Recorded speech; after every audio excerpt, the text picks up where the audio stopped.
Hello. Today I'm joined by two wonderful journalists, Alex and Sevinc. And let me start off by saying journalists around the world are even more afraid than they have ever been before. The murder of Jamal Khashoggi just brings this fear even closer. And it's ironic, war correspondents in the past were the only journalists who really were at risk. And they were often on the front lines with our governments, reporting from the front, and in some cases even wearing military uniforms in World War II. Now it seems the journalist is the enemy of the government. How did this go so wrong? Sevinc, Alex, help me out here. Alex? Yeah, sure. I'll go ahead.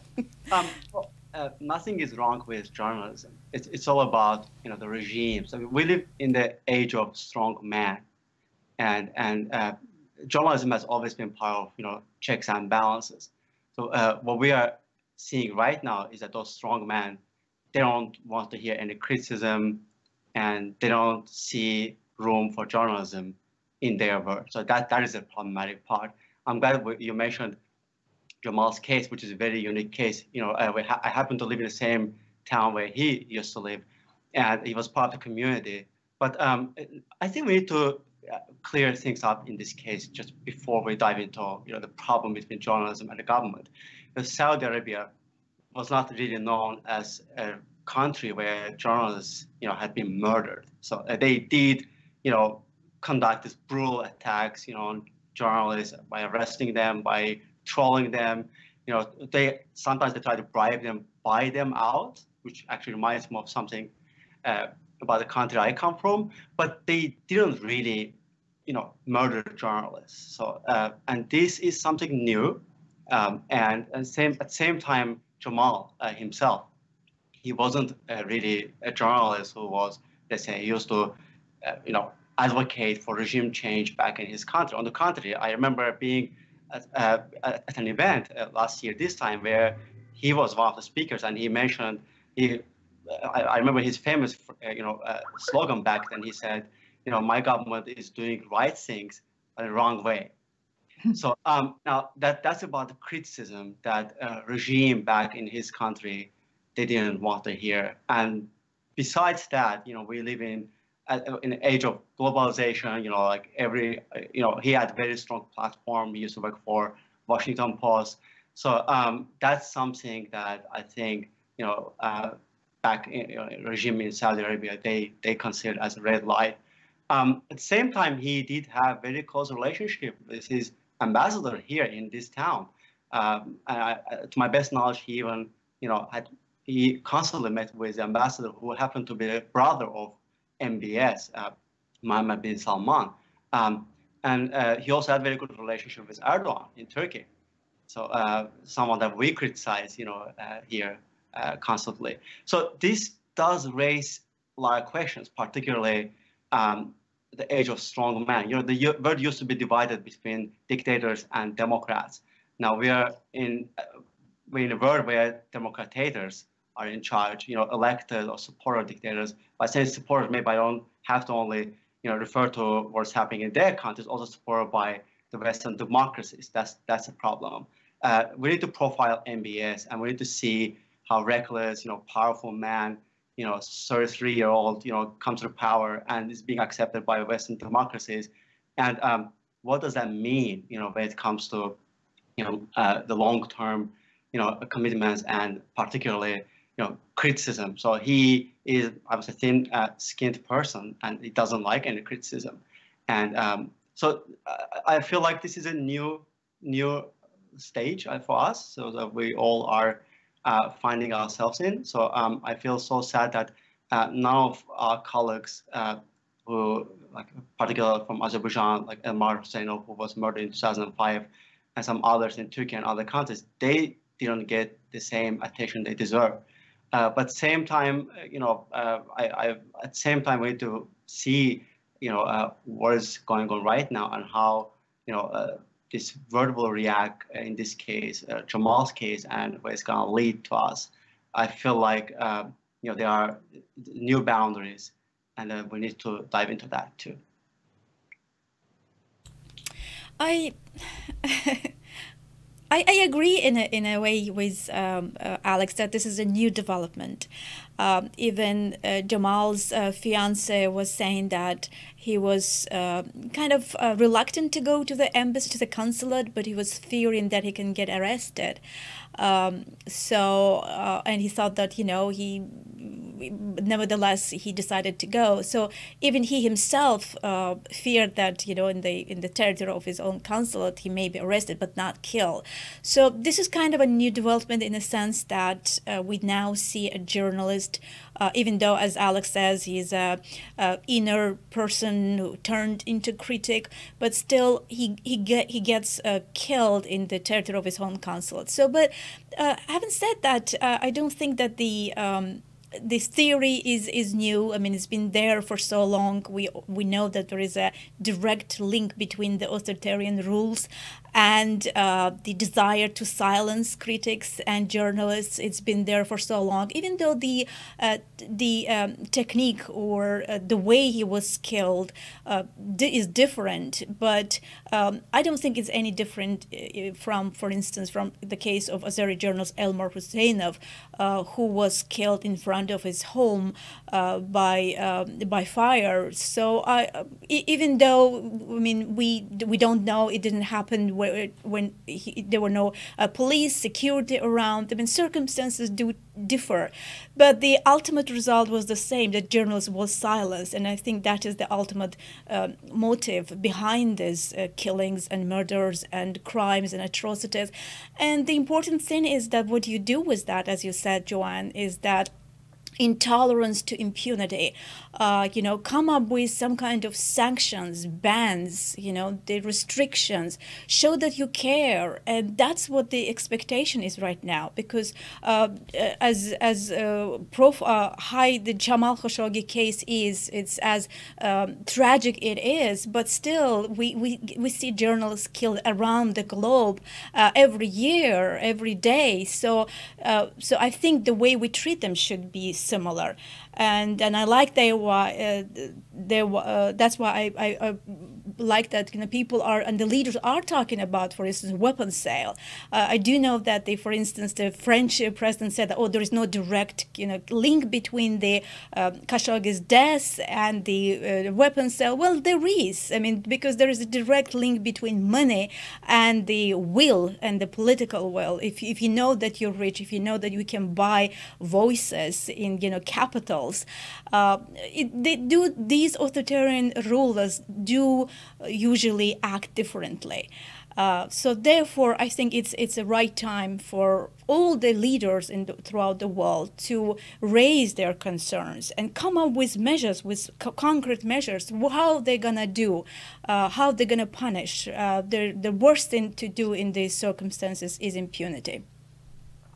Yes, and when you think about it, if you look at it historically, there's a political scientist called Joseph Nye who talks about soft power and hard power. And we're moving, I think, Alex, you sort of alluded to this, we're moving out of an era of hard power. I mean, they're not taking up arms against other people or other nations.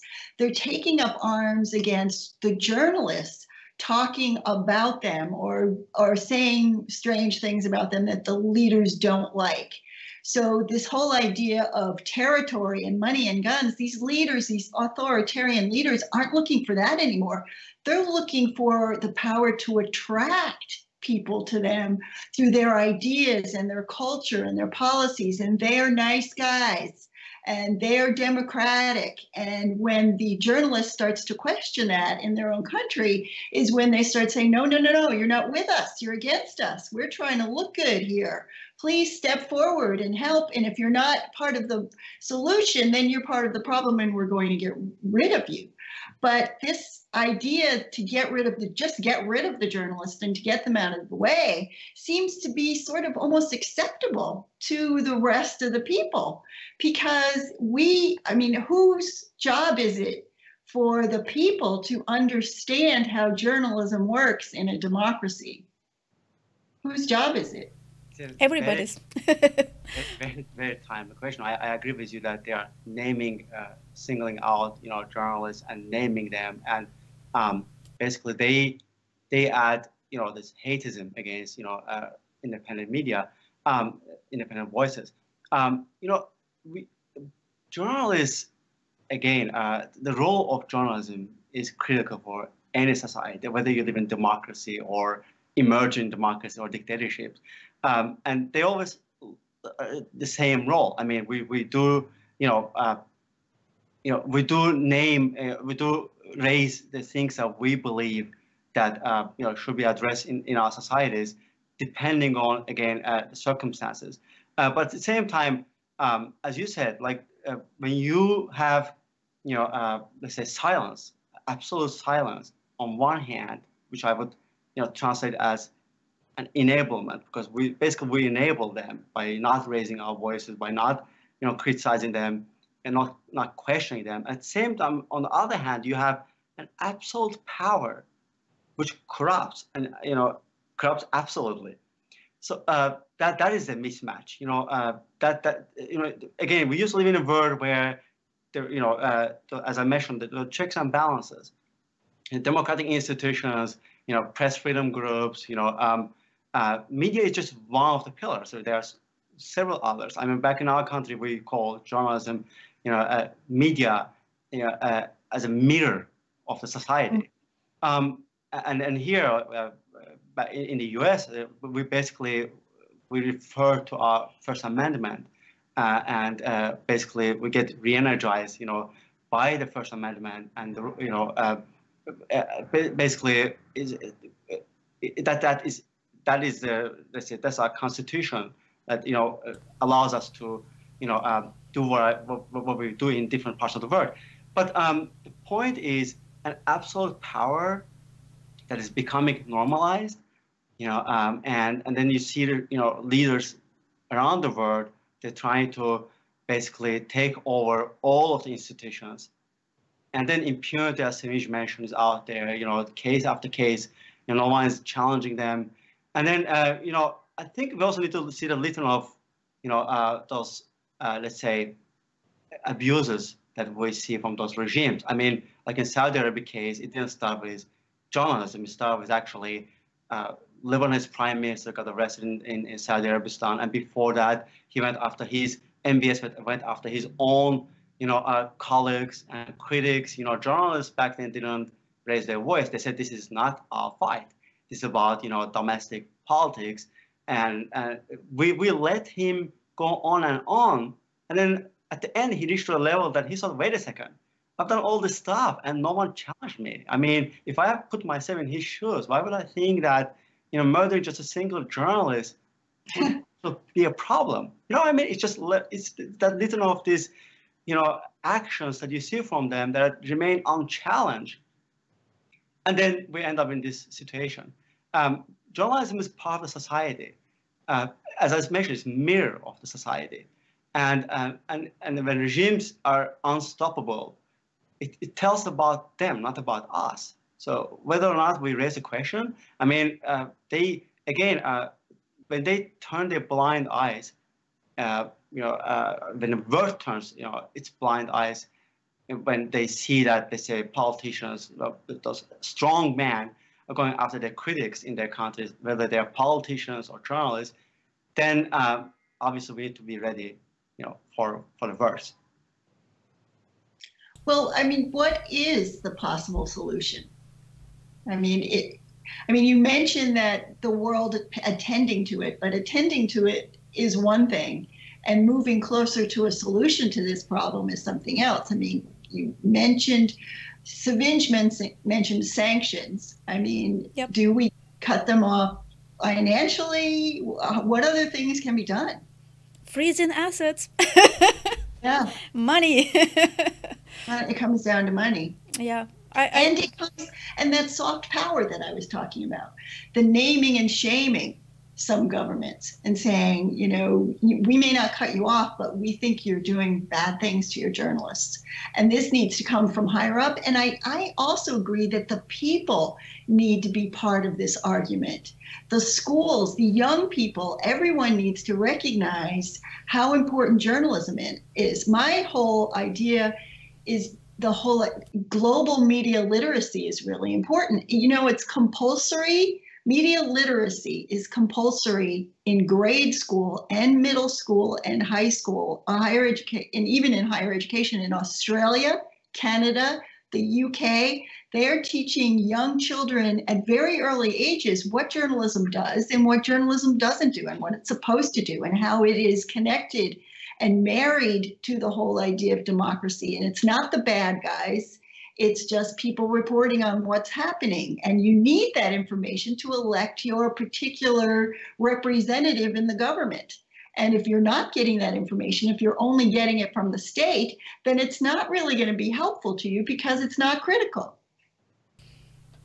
Yeah, coming from journalism, I'm against any kind of government regulation against, let's say, independent media, whether it's about Russian or Chinese or Arabic. I feel like we need to have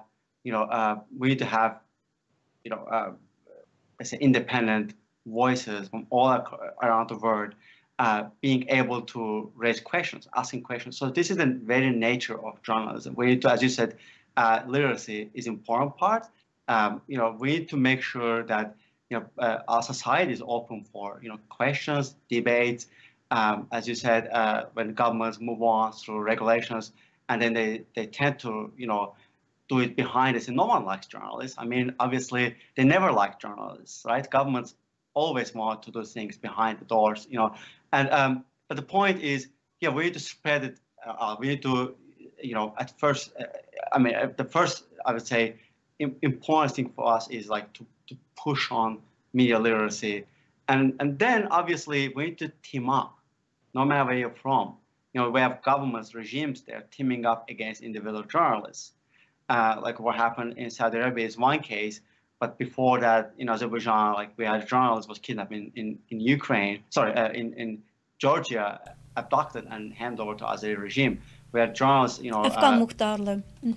We have other journalists like from Russia, Ukraine, like being arrested in Ukraine and hand over to Russian regime. So regimes are right now, they tend to team up against independent voices, individuals. So it's time for journalists as well to team up, get together, and obviously reach out to right people and knock right doors and push on, whether it's about sanctions or it's about naming and shaming campaign.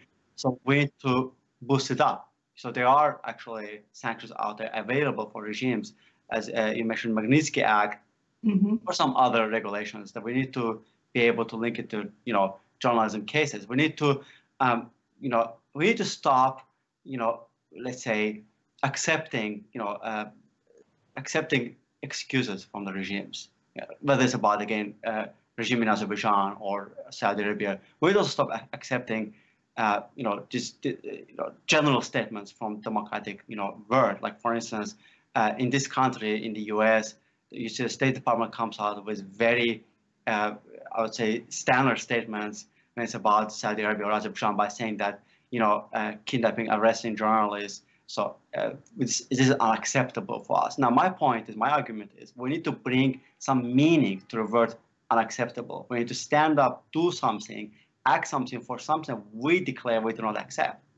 So this is a word that, strong man, they try to justify their wrongdoings by going after independent voices, journalists, and just to bring some validity, to their own wrongdoings. And at the same time, journalists are out there, they're divided, so they are being singled out by regimes.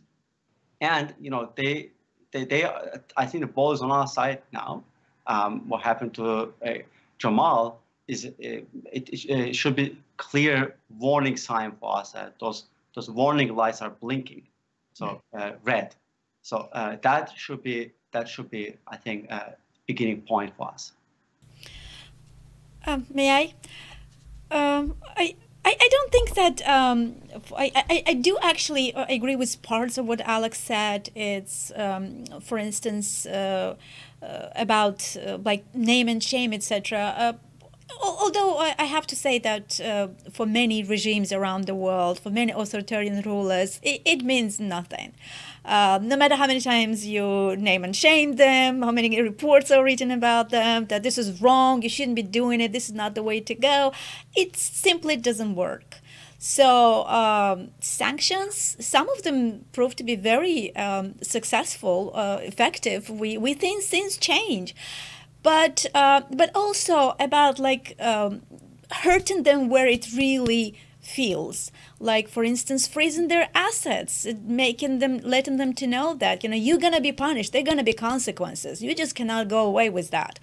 Making that sure is important. But on the other hand, I like very much what you said, Joanne, about like schools in Australia, in United Kingdom, other countries, even in the United States. I noticed that there is a like elective course that the students, middle schoolers, I believe, can take at school. It's perfect. It's awesome. It's really great because back to what you said, why is it that these rulers think of journalists as enemies? It's something to do that has to be taught even from school. That, what is journalism? Journalists are your friends. How to work with journalists. Like, for instance, in the United States, you see press briefings held every day at Department of State, at Pentagon, at White House, blah, blah, blah, so on and so forth. Now go to Azerbaijan, for instance. Not a single press conference daily. Not a single one. Not at the local White House by President's administration. Not at the Foreign Ministry. Not at the Defense Ministry. I'm not even naming other ministries. Not a single one thinks that they should be holding daily press briefs. Only when, right, Alex? Only when there are some foreign guests arriving in Azerbaijan visiting. Oh yeah, let's have a joint press conference. Even then, Alex, right? Vladimir Putin, for instance, was recently in Azerbaijan, and we're thinking, okay, there's going to be joint press conference. Let's see what they're going to say. Nothing, zero. They just make statements and they leave.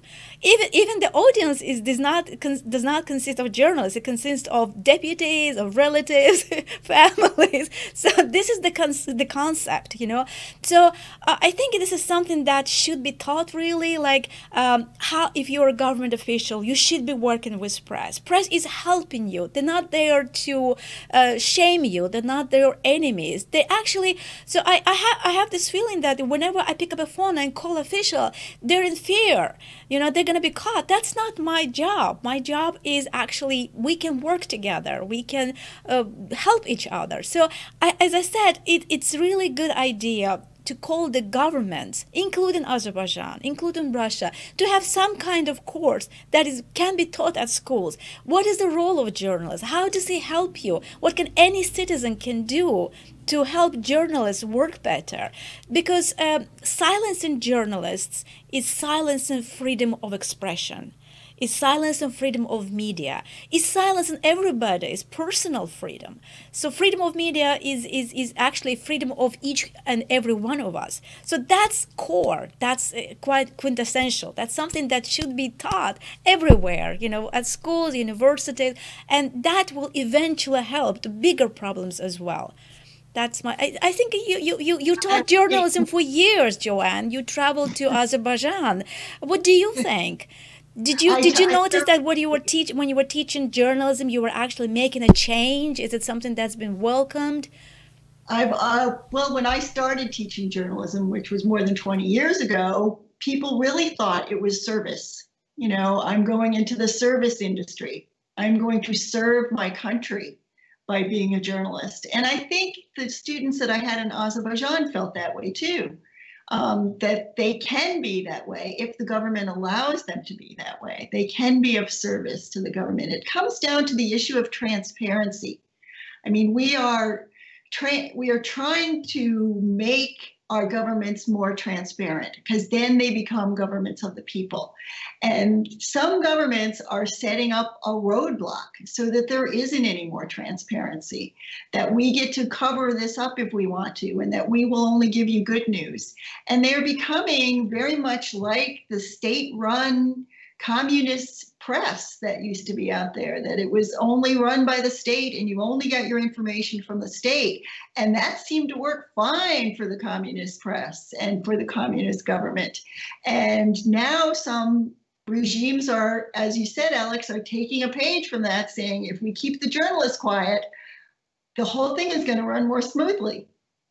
And I know that this issue will not be resolved in our few minutes that we have here, but it's something that I wish people, and not just journalists, I agree with you, Alex, that journalists have to step up, but it needs to be more than just journalists who step up. It needs to be everybody that says, leave those people alone who are reporting to me and telling me what's going on. Because without them, I only hear from you, government, and I'm not sure you're actually telling me the truth all the time.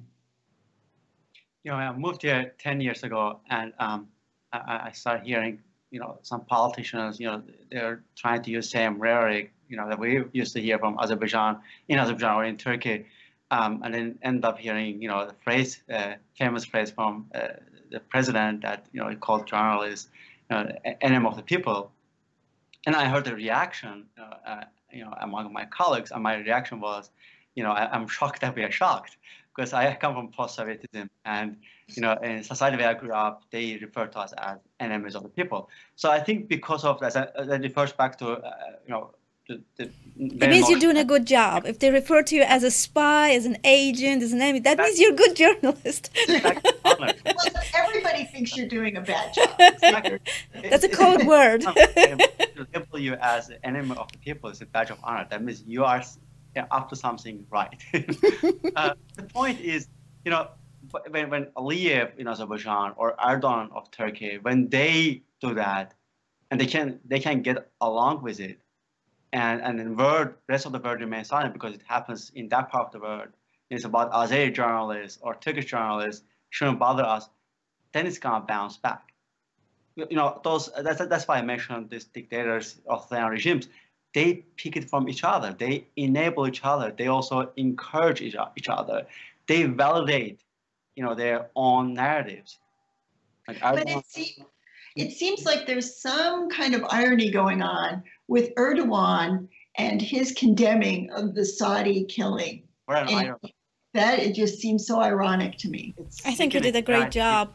He's riding the, you know, the top horse, and you know, as you know, press freedom, you know, advocate these days. It's really sickening. I mean, when I look at that, I mean, even as you mentioned, even last week, I mean, he issued an Interpol, you know, warning to actually against the U.S.-based Turkish journalists. So a very similar case to, you know, Saudi journalists. Go ahead. That's not being very widely professed, even in U.S. media, that he's now seen as this perpetrator of press freedom, and I am condemning the Saudis, when in fact he's jailing his own people, calling Interpol to pick them up if they're not in Turkey. Journalists are fleeing his country in record numbers because they can't report what they want. But how does he even have the gall to say that I am the advocate of press freedom with what he is doing? I think the question that we need to raise, I mean, there is a reason why Saudi murderers picked his country to commit this you know, brutal crime. And because people in his country can get away easily, you know, with these kind of crimes. And Saudis, you know, why wouldn't they do it in the U.S.? They picked Istanbul for a reason. Good point. I think we need to raise this. It should be, you know, media sort of like tries to zoom into like a different part of Erdogan these days, but Erdogan enabled that. He green-lighted murders in his country, whether they are locals or foreigners. When you call your own journalists, like name them as, you know, enemies of the people, and then you also actually create an environment for murders. You know, well, I disagree with you, Alex. About what you said, that I mean, it's true that, you know, he jails his own journalists, and we're talking about a lot of them. But it's what comes to the investigation into Khashoggi's case. I think he did and is continuing to do an awesome job. And I think international community, in a way, should be grateful to where we are today in the investigations, thanks exactly to Erdogan's efforts. I mean, imagine days ago, a week ago, where we were, what the Saudis were saying. So we're saying that, you know, Khashoggi has just left the consulate. He was safe when he left the consulate. And believe me, they would be saying exact same things today if not Erdogan. It's because Erdogan, you know, stepped up. He showed confidence that he is going to go after. That we have audio recordings, we have video recordings. If you don't investigate, we're gonna investigate. And I think that's what ultimately made Saudis come to understand that there is no way to escape. They have to admit, they have to help. So I think that's something that cannot be underestimated. You know, I totally agree with you, Sevinc. In a way, you know, he tries to approach the topic, but at the same time, just let me play advocate of, you know, the devil role in this case. That, you know, my impression, what fears me in this case, is that Erdogan is doing it for geopolitical purposes. Very same reason why the U.S. is right now trying to be part of the cover-up. So if we're going to hold Trump administration accountable for not stepping up in this case, then very same standards should be applied for Erdogan too. He's playing that role because of geopolitical interests right now. There are a lot of stakes out there. You know, Saudis and Turks, they have been rivals for many years, and now because Saudis are trying to replace Turkey in, you know, the U.S. administration's Middle East policy, so Erdogan found some leverage here in this case, or, you know, Saudi government, and he's trying to step up. And he, as you can see, he's seizing that information bit by bit. You know, why not releasing the video or audio tapes that he claims he has? And I believe he has. We all understand that geopolitical purposes, you know, games are being played here. I would encourage both Turkish and the U.S. government to put those geopolitical interests aside and try to, you know, shed light to this very brutal crime that I can't even, you know, imagine. I mean, I feel like in this world, you know, journalists see that politicians are playing this dirty game or, you know, this murder. So it does create, you know, very dangerous, very toxic reality that I would like to be part of. And there will be consequences. The others are watching what's happening regarding Saudis and Turkey, the United States. Everybody is watching. Everybody is learning their lessons. Yes, and it will have impact. So there will be consequences. So it's a high time for the leaders, the European leaders, Western leaders, to understand how important, how sensitive is this time, and, you know, to step up their efforts, to come up with the measures to punish, to not tolerate impunity, you know, bans, sanctions, to show that you care. Otherwise, there will be more Khashoggi's case. I mean, this is extreme. The journalist, goes to his home country's consulate to get his marriage documents and he gets killed. Is it something that you want to live with? Is it something your future? Do you want this to happen to your journalist? No. Then step up, do something. So do not tolerate this. So I think it's a very important time. We have this conversation. I think what happened here, as you mentioned previously, is about the scope of this brutality that Saudis, you know, exposed to. It does speak to many people. I mean, it just captured, you know, the world's imagination. I mean, imagine that someone tries to enter into an embassy building or diplomatic corps and then being murdered in that way. That is something, I mean, as I said, the scope of brutality. That is something that, you know, captures the world's imagination. But obviously, the Western governments who turned their blind eyes when even they knew that Saudi Arabia was part of, you know, even 9/11. Back then, we didn't really raise many questions.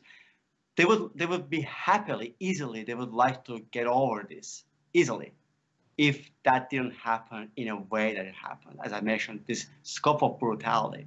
I hope this will never happen again. But at the same time, we need to understand that this is a different world. It happened already. So, and as you probably have noticed, like several media organizations, in Azerbaijan, there was one pro-government website.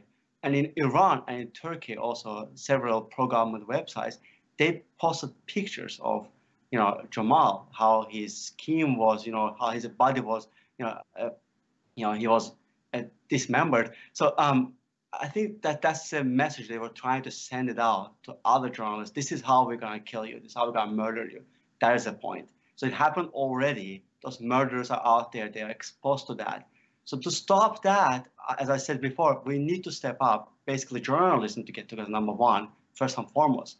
And then geopolitical interests, if they play a role here, again, whether it's, for good or for bad, I'm against it. I think we need to, start actually showing those pictures the way they are. I mean, there's a murder out there goes after journalists for no reason. You don't have to be even critical, like in a way that, for instance, Elmar was in Azerbaijan. He was, criticizing the regime. Clearly, he was not part of the establishment. But Jamal's case, I mean, he was a part of the establishment. And even in that case, you have 33-year-old, dictator, basically, in his country, and it was green lighted by Western leaders, and was able to. He found his way to White House just last year, this time, while he was number 3 in his country, not even number 2. So that is the case. We need to start holding those responsible accountable. That you need to stop, enabling, giving this absolute power to these reckless, dictators, and those who emerge from those dictatorships as reformers.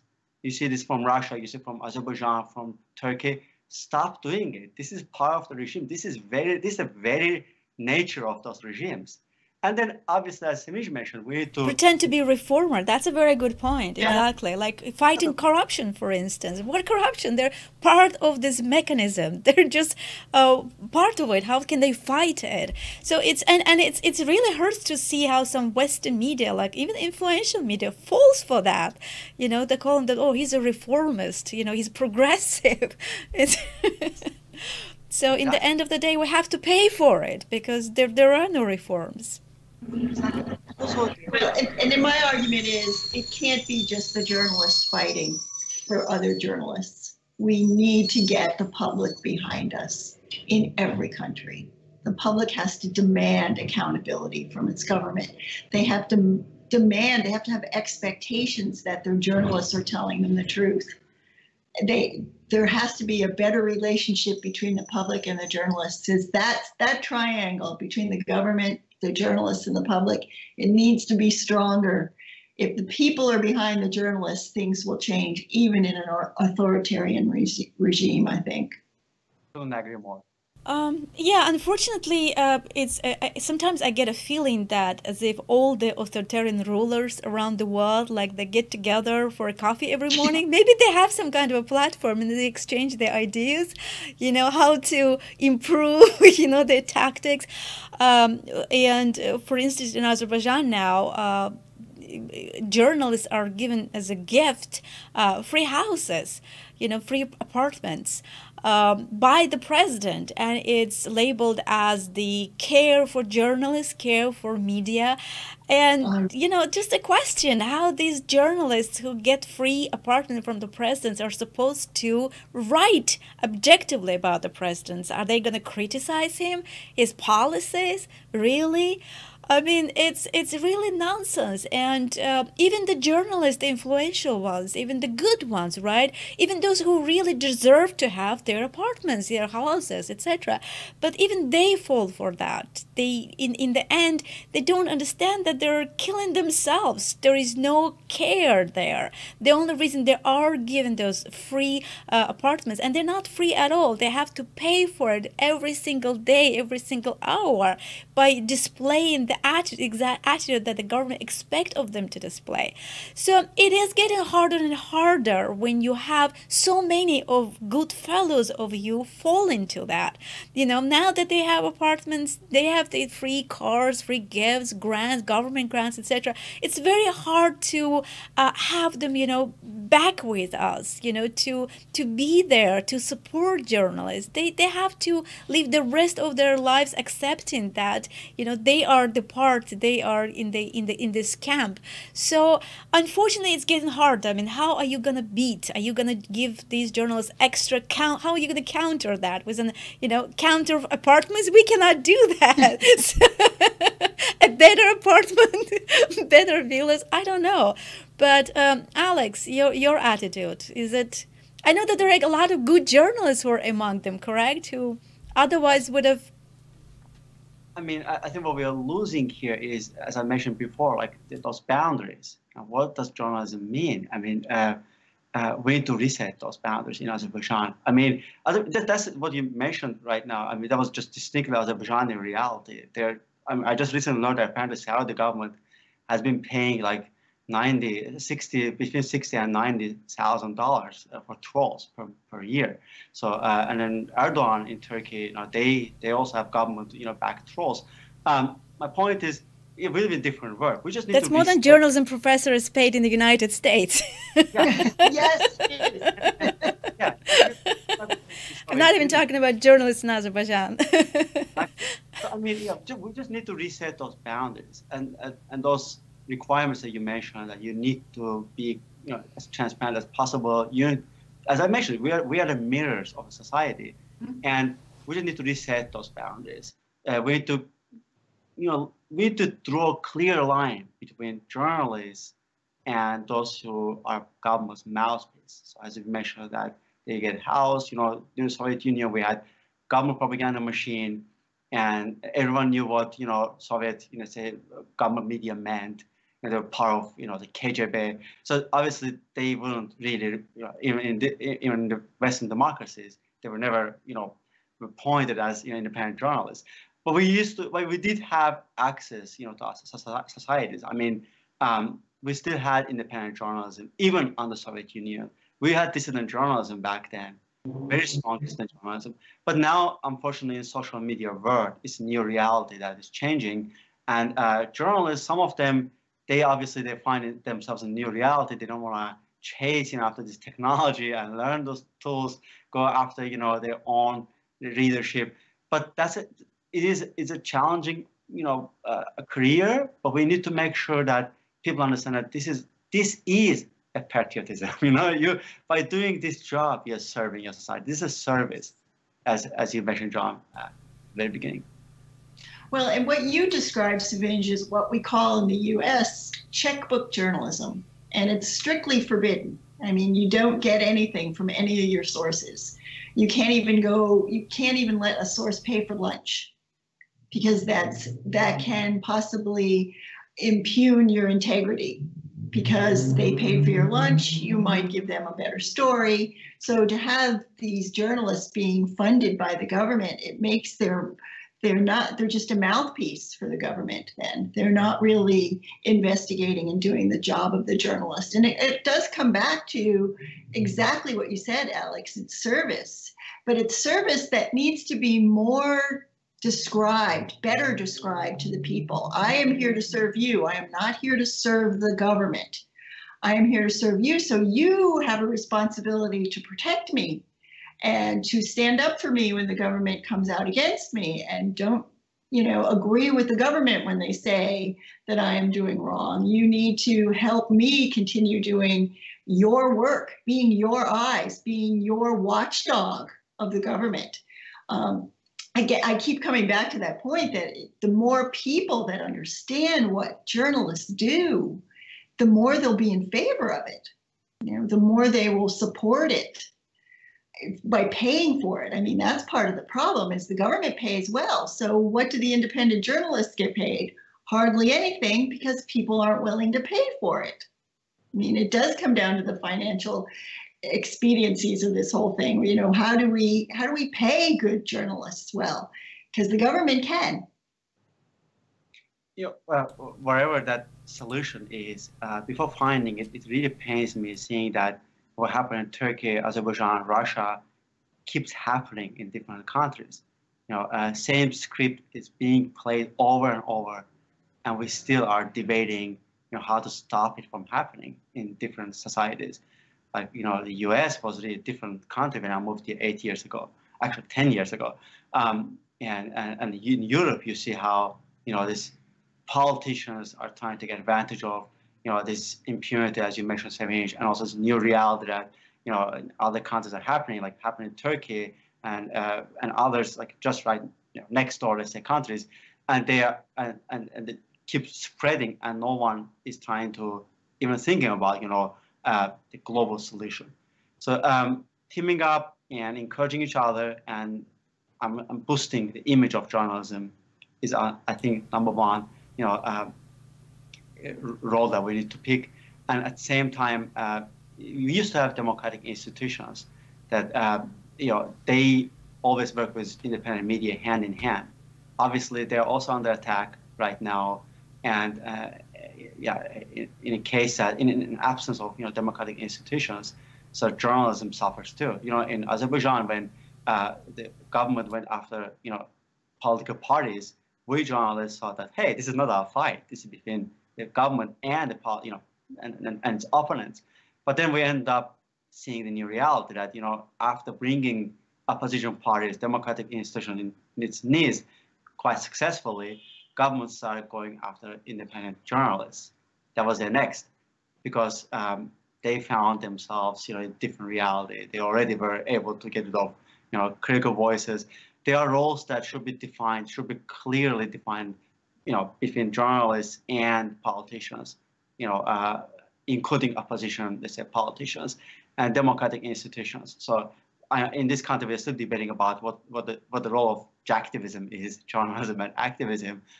Some journalists don't want to become activists, but unfortunately, now we don't have activists, advocates who would pick up the stories that we expose, whether it's about corruption or bribing. So we end up finding ourselves in that position that we need to take our story out of newsrooms and go out to the society and try to sell that and try to advocate on behalf of that. So that is I would say, a red line. So we just need to, again, they go hand in hand, democratic institutions and journalism. I think we need to start thinking about that too. Good journalism has always been service to the public and always will be, no matter what. Couldn't agree more. Thank you. Thank you so much. I appreciate it.